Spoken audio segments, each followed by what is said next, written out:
औज़ुबिल्लाहिमिनश्शैतानिर्रजीम बिस्मिल्लाहिर्रहमानिर्रहीम अल्लाहुम्मा सल्लि अला मुहम्मदिन व अला आलि मुहम्मद कमा सल्लैता अला इब्राहीम व अला आलि इब्राहीम इन्नका हमीदुम मजीद। अस्सलाम वालेकुम दोस्तों,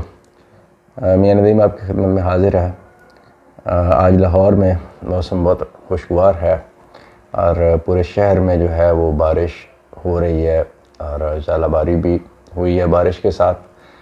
तो बड़ी मुद्दत के बाद आज ज़रा बाहर निकलने का मौका मिला और वो भी बारिश में। तो मुद्दतों के बाद ये आज ज़रा बारिश को ज़रा थोड़ा सा एंजॉय किया। तो actually Jamaat Islami defence circle के ज़ेर तमाम जो है वो एक मजलिस मुज़ाकरा थी। तो मुझे मुरादरम जो मेरे अज़ीज़ दोस्त हैं उसके सेक्रेटरी हैं बिलाल खालिद डोगर साहब, तो उन्होंने मुझे मदऊ किया था कि मैं उसके ऊपर मेरा की जो था एक की स्पीच थी मेरी कि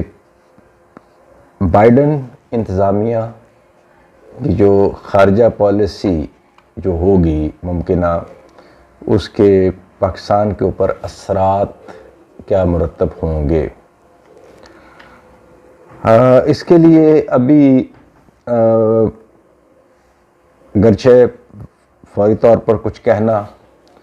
मुमकिन नहीं है, लेकिन ये चीदा चंद गुज़ारिशात जो थीं वो जो मैंने पेश की वो मैं आपके सामने मैं रखना चाह रहा था उन गुज़ारिशात को कि ये 20 जनवरी 2021 को जब इक़्तिदार की मुंतकली का अमल जो है वो मुकम्मल हो जाएगा और उनकी टीम जब सामने आएगी और ख़ास तौर पर वज़ारत ख़ारजा का जो मनसब है वो उसका जो इंतखाब जब होगा तो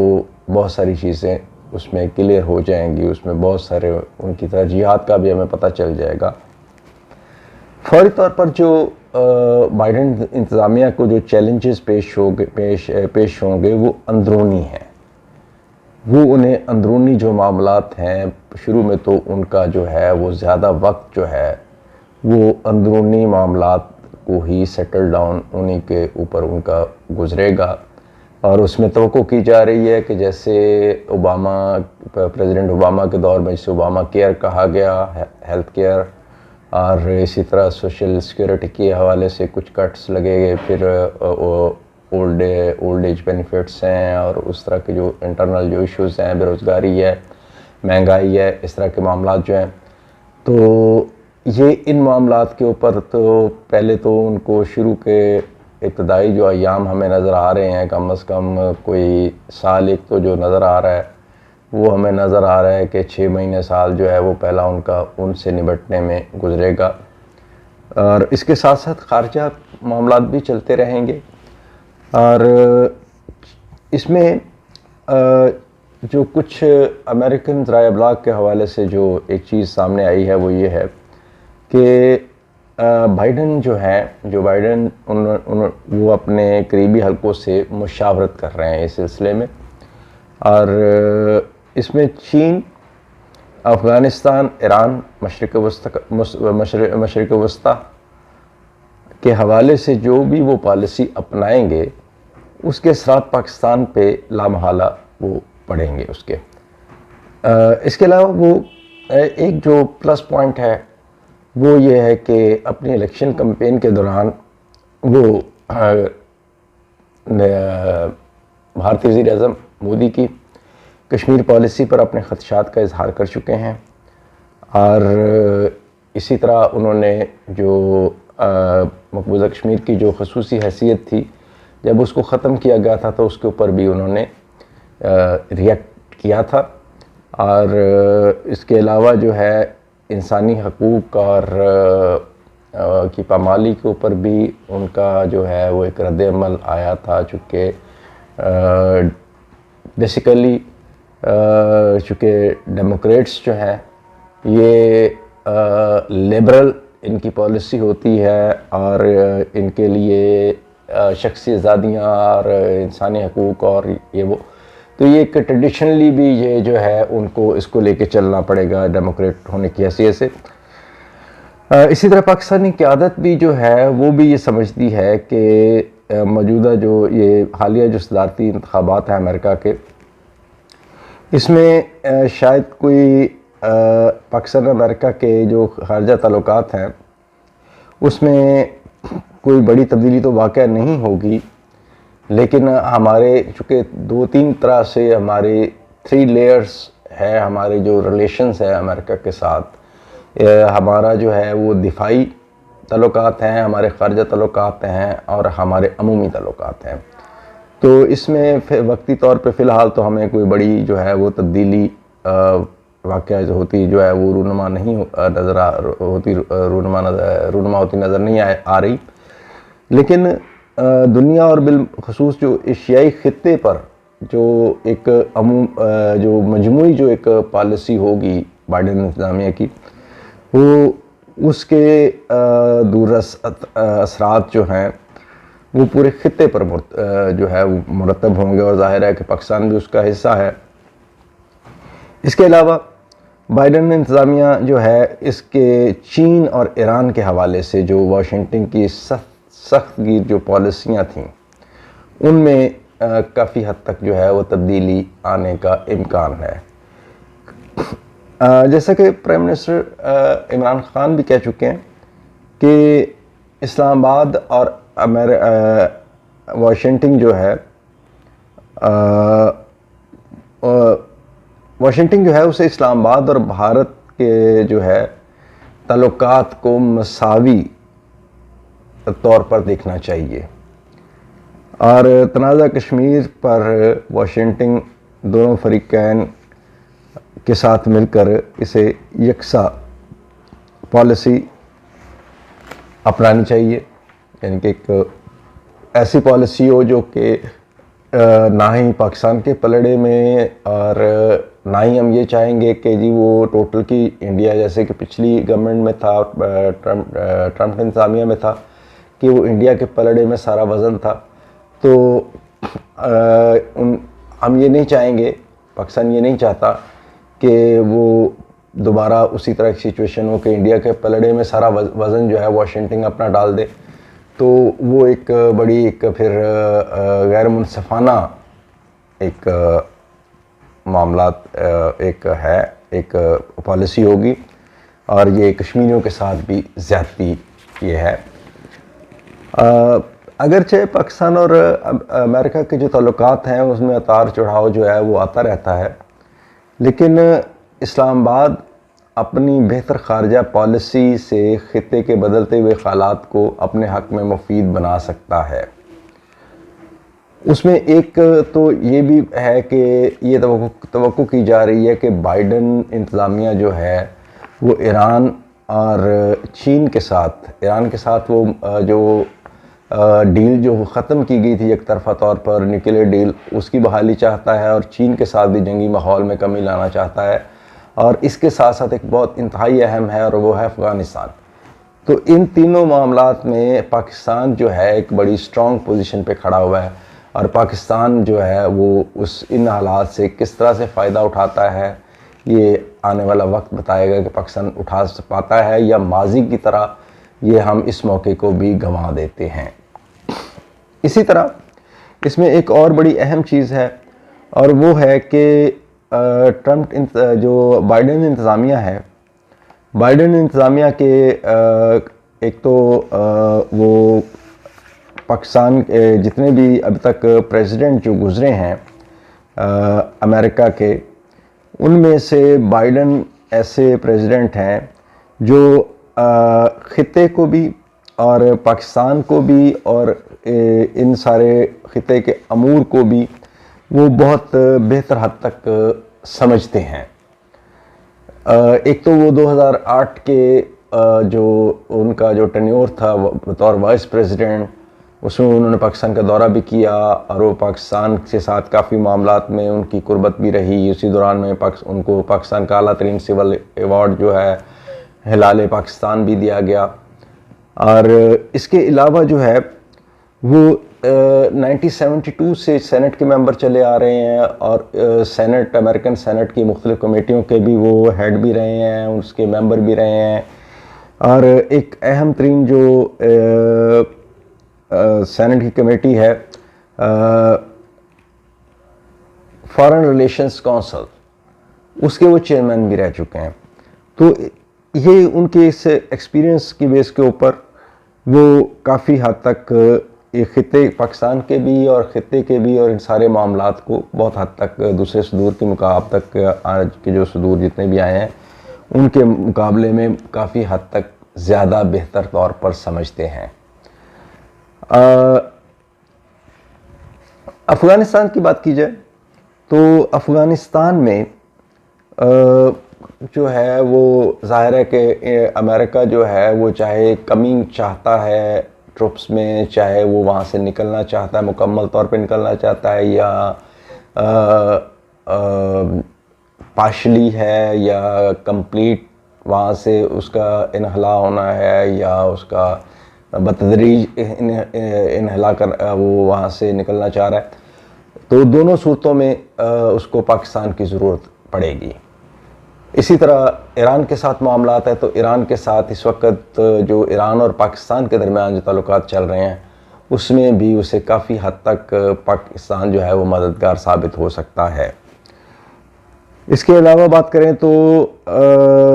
दिफाई मामलात पर, तो दिफाई मामलात पेंटागन और GHQ का जो है वो एक बराह रास्त एक मामलात चलते हैं और पाकिस्तान जो है वो एक बड़ा काफ़ी हद तक अभी तक बावजूद इसके कि हमारे चाइना के साथ हमारी बहुत स्ट्रॉन्ग टाइज़ हैं, लेकिन हम मिलिट्री जो हमारा इक्विपमेंट है उसके हवाले से हम काफ़ी हद तक अभी तक इन्हिसार कर रहे हैं अमेरिकन्स के ऊपर। तो वो एक पेंटागन की और एक जो दिफाई हमारे जो ताल्लुकात हैं उसमें भी अभी कुछ ज़्यादा कोई बहुत ज़्यादा चेंजिंग आने की ज़रूर अभी कोई नज़र नहीं आ रहा है कि बहुत ज़्यादा कोई बड़ी चेंजिंग आएगी उसमें, वो हालात उसी तरह चलते रहेंगे। तजारत के हवाले से पाकिस्तान जो है वो 70% पाकिस्तान की तजारत जो है अभी भी अमेरिका के साथ है। तो इसको हम कैसे बढ़ा सकते हैं, इस वॉल्यूम को हम कैसे बढ़ा सकते हैं, इससे हम कैसे फ़ायदा उठा सकते हैं, तो ये पाकिस्तान गवर्नमेंट के लिए एक बहुत बड़ा एक चैलेंज होगा और पाकिस्तान को इसमें कितने मैक्सिमम हम कितना गेन कर सकते हैं इसके ऊपर पाकिस्तान को तवज्जो देने की बहुत अशद ज़रूरत है। इसके अलावा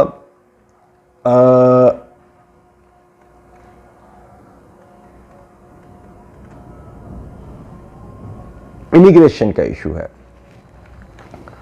तो एक बड़ा इशू जो था वो इमिग्रेशन है।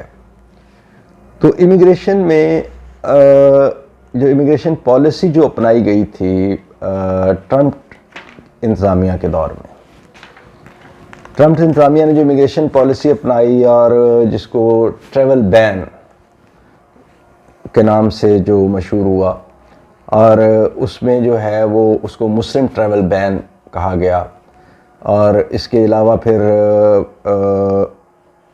क्योंकि उसमें अक्सरियत जो थी वो पहले सदारती ऑर्डर में जो है वो अक्सरियत मुसलमान मुल्कों की थी, जिनमें नाइजीरिया था, सूडान था, तंजानिया था, ईरान था, लीबिया था, इराक था, सोमालिया था, शाम था, यमन था, ये इस तरह इलाके थे। तो उसके बाद फिर मुलगिर मुजाहरे शुरू हो गए। इसमें फिर एक और मामला भी था, वो ये था कि अगर आप पाकिस्तानी की पाकिस्तान के ऊपर पाबंदी तो नहीं है, या हत्ता कि मुझे याद है मेरे एक दोस्त हैं यूके के नेशनल जर्नलिस्ट हैं, तो वो पाकिस्तान आए, पाकिस्तान से वो ज़ियारतों के लिए ईरान गए। तो ईरान के बाद उनके भाई का इंतकाल हुआ अमेरिका में, लेकिन वो अपने भाई के जनाजे में शिरकत नहीं कर सके थे चूँकि उन्हें अभी 2 साल मुकम्मल नहीं हुए थे ईरान से जो है वो ज़ियारतें करके चुके गए थे। तो उन्हें यूके के पासपोर्ट के ऊपर भी जो है वो अमेरिका में दाखिले की इजाज़त नहीं थी उस वक़्त, चूँकि उसमें जो है वो उन्होंने ईरान का विज़िट किया था। तो इस तरह की पॉलिसीज़ भी रहीं, इस तरह की पाबंदियाँ भी रहीं। तो जब ये इसके ख़िलाफ़ रिएक्शन आया, इसके ख़िलाफ़ जो मुज़ाहरे हुए, मुलगीर और तनकीद हुई, तो फिर इसमें मुस्लिम जो एक बैन था उसको ज़रा उससे उसको ज़रा थोड़ा सा नीचे लाने के लिए उसमें कुछ गैर मुस्लिम ममालिक, अक्सरीती गैर मुस्लिम ममालिक के नाम भी शामिल कर दिए गए, जिनमें म्यांमार था, एरिट्रिया था, वेनेज़ुएला था, शुमाली कोरिया था, तो इनको भी शामिल कर दिया गया। अब इसमें मसला ये है कि इसमें कुछ मामलात ऐसे हैं कि जैसा कि प्रेसिडेंट बाइडेन के जो नौमुंतखब सदर हैं जो बाइडेन, वो कह चुके हैं कि जी वो अब इन मामलात को जो है ये ट्रैवल बैन ख़ास तौर पर, तो इसको वो इमीडिएटली ओवल ऑफिस संभालते ही वो इसको जो है वापस सदारती ऑर्डर के ज़रिए ले लेंगे। लेकिन यहाँ पर कुछ चीज़ें ऐसी हैं कि जो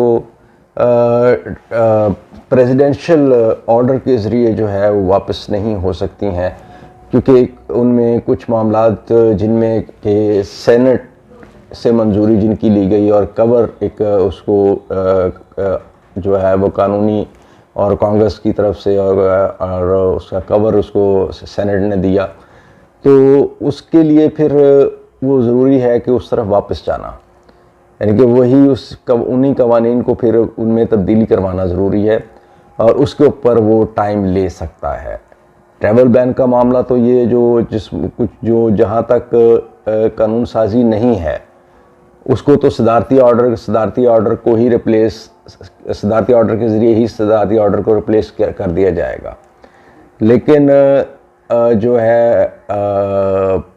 जिसको कवर है सेनेट का जिन मामलात को, उनके लिए फिर कानून साजी की ज़रूरत है, उसके लिए फिर एक प्रोसेस है, एक छोटा कानूनी प्रोसेस है वो, तो उसके लिए वो थोड़ा सा लिंगर ऑन कर सकता है। इसी तरह एक और मामला था, वो था उन लोगों का कि जो लोग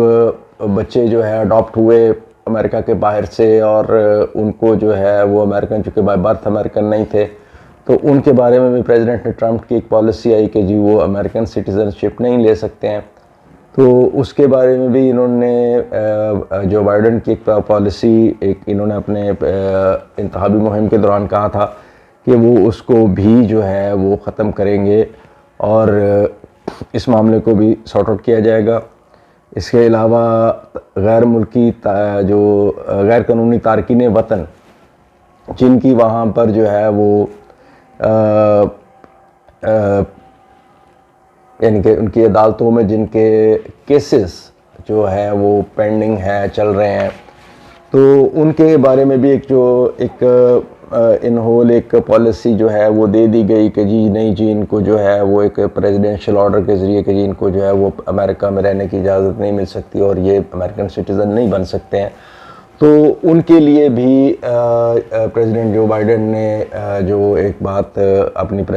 स्पीचेस में कही थी जो इंतखाबी मुहिम के दौरान, कि उनके लिए भी उन्होंने एक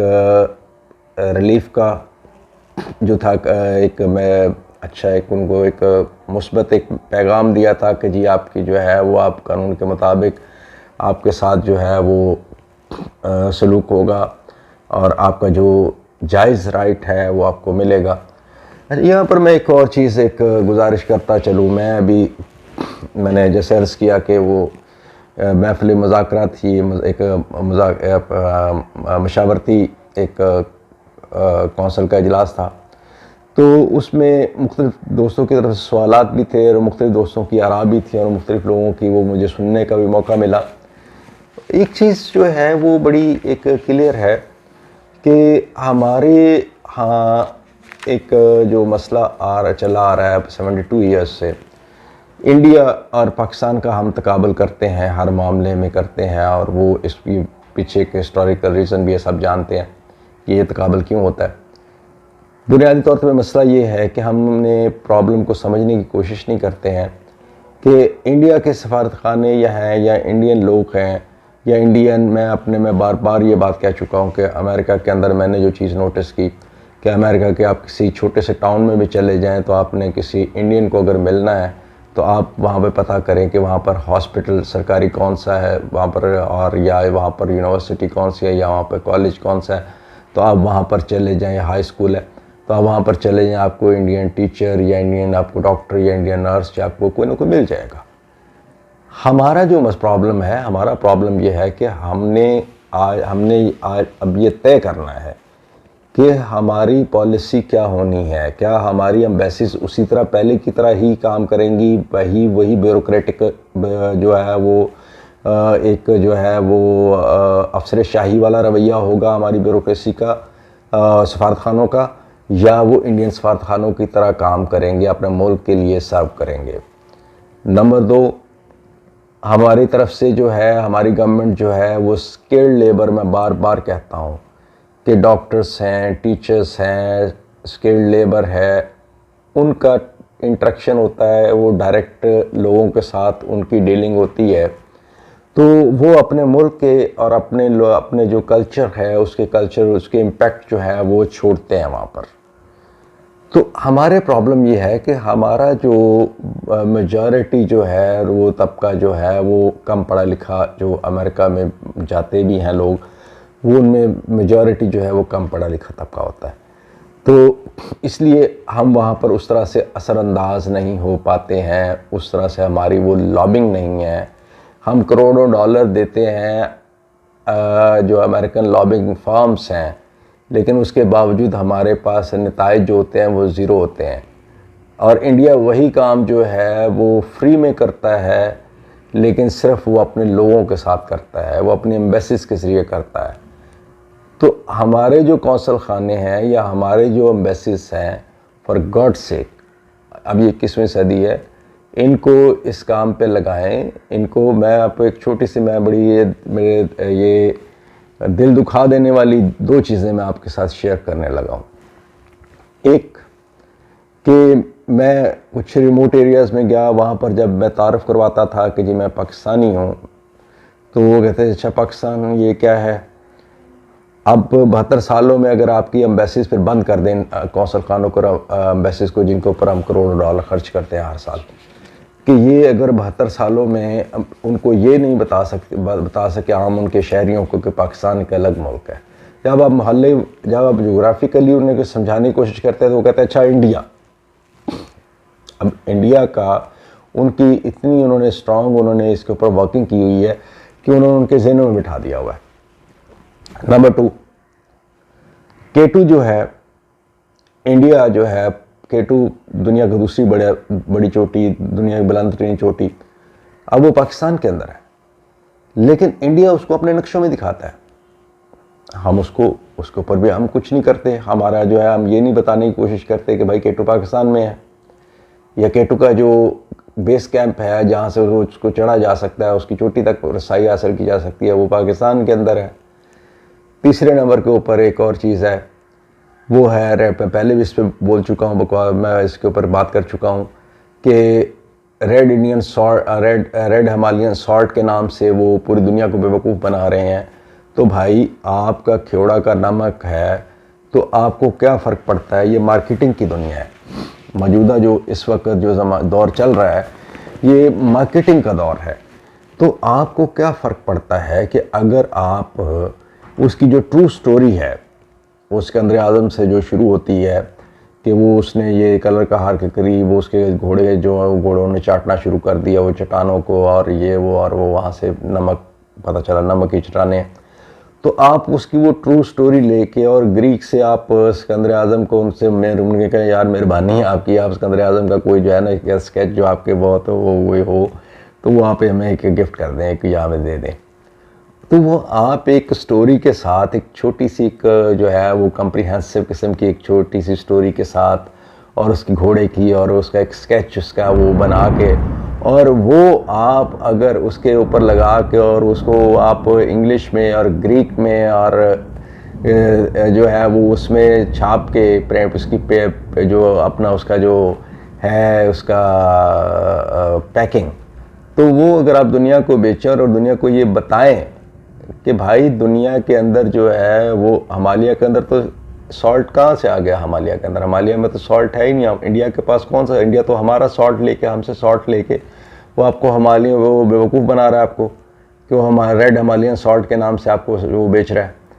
तो गुजारिश ये है कि हमें सबसे पहले अपने गिरेबान में झांकना होगा। हमारी अपनी कमज़ोरियाँ कहाँ पर हैं, हमारी अपनी कोताहियाँ कहाँ पर हैं, हमें इनको दूर करना होगा। और फॉर गॉड से, खुदा के लिए, मैं ये गवर्नमेंट जो है वो मेहरबानी करे और जो इदारे हैं, जो हुकूमत शराफिया है, वो भी इसके ऊपर मेहरबानी करे कि जो सफारत खाने हैं उनको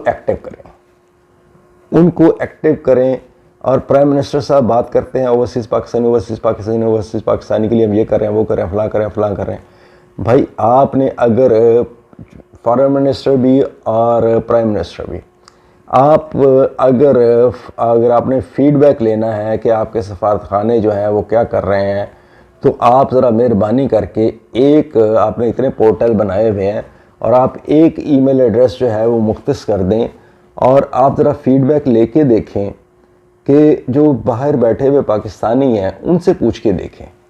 अपने सफारत खानों की, जो आप उनकी रिपोर्ट्स ना देखें कि आपका सफारत खाना या आपका कौंसल खाने जो है वो क्या रिपोर्ट्स भिजवा रहे हैं। आप ज़रा उनकी कारकर्दगी का जो फीडबैक है वो ज़रा इनसे मांग के देखें ज़रा, जो बैरून मुल्क जो मुकीम पाकिस्तानी हैं, हमारे भाई हैं, बहन भाई हैं, उनसे मांग के देखें। आपकी आंखें खुली फटी रह जाएंगी कि इनकी असल कारकर्दगी क्या है, इनकी ये क्या करते हैं वहाँ पर। क्या ये सिर्फ वहाँ पर इसलिए जाते हैं? हमारे बहुत सारे मैं सबको नहीं कहता हूँ, लेकिन हमारे यहाँ एक बड़ी अक्सरियत जो है उसका प्राइम टारगेट क्या होता है कि एक मुल्क के अंदर जो है वो कॉन्सुलेट लग जाऊँ, या मैं वहाँ पर जो है वो अगर अच्छा मुल्क है तो वहाँ पर कॉन्सुलेट लग जाऊँ या वहाँ पर सफ़ीर लग जाऊँ, और वो 3-4 साल के अंदर, मैं 4-5 साल के अंदर जो है वो मैं अपनी और अपनी फैमिली की नेशनैलिटी करवा के, तो ये प्राइम टारगेट है मेरा। What a nonsense. आपके पास टाइम ही नहीं है। उनके सफारतकार जो इंडिया की अगर आप कंपैरिजन करते हैं तो इंडिया के सफारतकार अपनी एम्बेसियों में और अपने कौंसलखानों में बैठते नहीं हैं। और पाकिस्तान का अगर बात करते हैं तो हमारे जो पाकिस्तानी सफ़ीर हैं, सफ़ीर हजरात जो हैं और जो कौंसलेट जो हैं, वो अल्लाह किया तो वो अपने कौंसलखानों से और एम्बेसियों से बाहर ही नहीं निकलते। उनको पार्टियों से और उससे फुर्सत ही नहीं मिलती, तो वो वहाँ पे पार्टियाँ करने गए हैं। भाई उनको यहाँ पे बुलाएं, उनको कहें आके अपने अपने खर्चे पे अपने घरों में पार्टी करें। क्यों सरकार का पैसा ज़ाया कर रहे हैं? सिर्फ पार्टियों के लिए उनको भेजा हुआ है वहाँ पर। तीसरे नंबर पे आप असातिज़ा को इसके ऊपर तवज्जो दें कि असातिज़ा को आप भिजवाएँ। असातिज़ा का बराह रास्त उनके बच्चों के साथ, उन कौमों के जो आने वाली नस्ल है, जो नौजवान हैं, उनके साथ डायरेक्ट इंटरेक्शन होता है, उनके साथ डायरेक्ट उनका जो है वो एक रब्ता होता है, आम आदमी के साथ डायरेक्ट रब्ता होता है, पेरेंट्स के साथ होता है। तो वो उसका एक अलग एक अपना वो इम्पैक्ट जो है, वो जो मैसेज आप करोड़ों डॉलर्स खर्च करके नहीं छोड़ सकते, वो आप एक टीचर के ज़रिए छोड़ सकते हैं। एक आप टीचर के ज़रिए वो तासुर जो है वो आप कायम कर सकते हैं, जो आप करोड़ों अरबों डॉलर खर्च करके नहीं कायम कर सकते। एक डॉक्टर के ज़रिए आप वो तासुर जो है वो जो कायम कर सकते हैं, वो आपके 10 सफारत खाने और वो मिल के भी नहीं कर सकते। इसी तरह जो है वो यानी कि हर वो शोबा जिसमें आम आदमी के साथ बराह रास्त जो है उसका ताल्लुक़ है, उसकी डीलिंग उसके साथ है, आप उन शोबों में आप जो है वो एक्सपर्ट्स जो हैं वो उनको करें, उनको भिजवाएं। आप कैटेगरीज बनाएं, आप कैटेगराइज करें। अब 73 साल हो गए, अब खुदा के लिए बालिग हो जाए। अब नाबालगी, अब ये जो बच्चों वाली हरकतें हैं ये छोड़ दें। अब ज़रा थोड़ा सा बलूगत का मुजाहरा करें। 72 साल हो गए, थोड़ा टाइम नहीं होता है। अब कम से कम अब तो आ जाए उसके ऊपर कि प्लानिंग क्या चीज़ होती है। हमारे यहाँ तो आज तक हमारी जो ब्यूरोक्रेसी है वो, उसमें एक सबसे बड़ी जो चीज़ नज़र आती है वो ये नज़र आती है कि उनको ये पता ही नहीं है कि प्लानिंग किस चीज़ का नाम है, प्लानिंग कहते किसको है। मैं अभी बताया ना, मैं अभी डिफेंस से आया हूँ मैं, तो लाहौर की कोई सड़क ऐसी नहीं है, दरमियान में ड्रेनेज भी है, सब कुछ है, लेकिन पानी इतना इतना खड़ा हुआ है। किस लिए? कि वो जो ड्रेनेज के लिए जो होल बनाए गए हैं उनको देखा ही नहीं गया कि यहाँ से पानी ड्रेन हो सकता है या नहीं हो सकता। जिस ब्यूरोक्रेसी के इतनी एबिलिटी है उसकी ज़हनी सतह ये है कि उसको इतना अंदाज़ा नहीं है, उसने ये तक नहीं चेक किया कि यहाँ से पानी नहीं निकल सकता। वो खारजा पॉलिसी खाक बनाएगी। वो मुल्क के लिए, वो मुल्क की खारजा पॉलिसी हो या कोई दूसरी प्लानिंग हो, जो एक ड्रेन का पानी जो बारिश का ड्रेन करने की सलाहियत नहीं रखती है, वो और कुछ के और उसके साथ हम उससे और क्या उम्मीद कर सकते हैं। इसके साथ ही मैं आज के लिए इतना ही। आज मैं आपसे इजाज़त चाहूँगा। रब्बना आतिना फिद दुनिया हसना व फिल आखिरति हसना व क़िना अज़ाबन नार। खुदा हाफ़िज़।